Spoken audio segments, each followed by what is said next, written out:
Good morning, folks. Please allow me a quick update. We are 7 days from the start of the Mobile Observatory project. June 14th, in 1 week, I'll be the guest of the Miami Valley Astronomical Society for Apollo Rendezvous 2014. It's at the Boonshoff Museum of Discovery in Dayton. Anyone close by is welcome and encouraged to come. You will need to register. Folks, we have dozens of set stops and dozens of cities that we're merely hoping to come through with or without a hosting venue. Come on over to observatoryproject.com. Our tentative schedule has been shifting around to meet the requests of our members. 2 cities have already disappeared from the list because we got messages from a couple observers in a nearby city. Folks, this is your tour, your project. You made it happen, and we are twisting it to meet you. Now send my wife and I a bunch of emails telling us where we should go, especially if you know a venue we could use. Check out the venues we have on here so far. They're pretty diverse and pretty interesting. Can't wait to hear from you. Jumping right in. Top 2 earthquakes of the last day both rang as high as 6.0 on some meters, but the USGS has downgraded them both here. Middle East getting in the mix as well. Top solar story was an M-class solar flare that erupted from the Delta spot we identified in yesterday's news.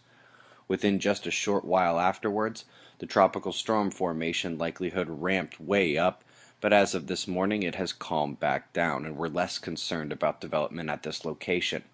There was not a large CME produced, but this is a good learning moment. Just by looking at SOHO, you'd think that there was an eruption.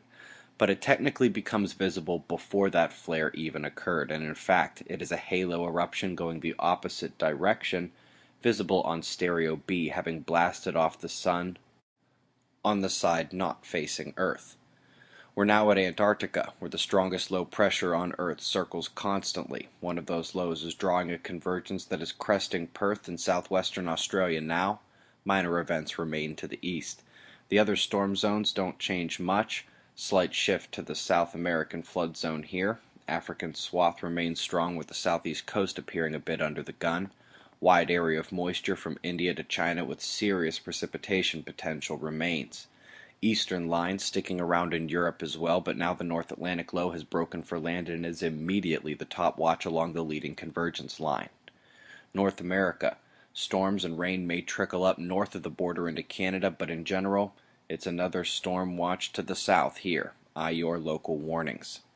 Coming to space weather. You know, it looks like ACE wants to tell us something, but we can't be sure. Let's go to the secondary solar wind readings from SOHO, and indeed, we see some rising density to the streams this morning. So far, it's nothing our shields can't handle, but remember, we have the plasma filament eruption heading our way and a coronal hole stream, too.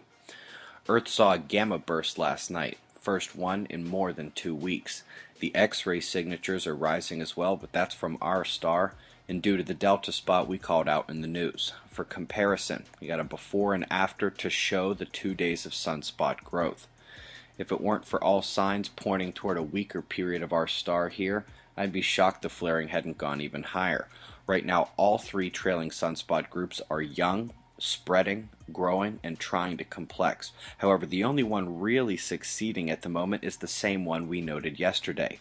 Still a Delta-class sunspot, still with positive and negative umbras mixed within the same penumbral zone. And speaking of magnetics, positive polarity overtakes our direction of the heliosphere here in the last day. Southern negative coronal hole is exiting while the transequatorial positive opening heads in.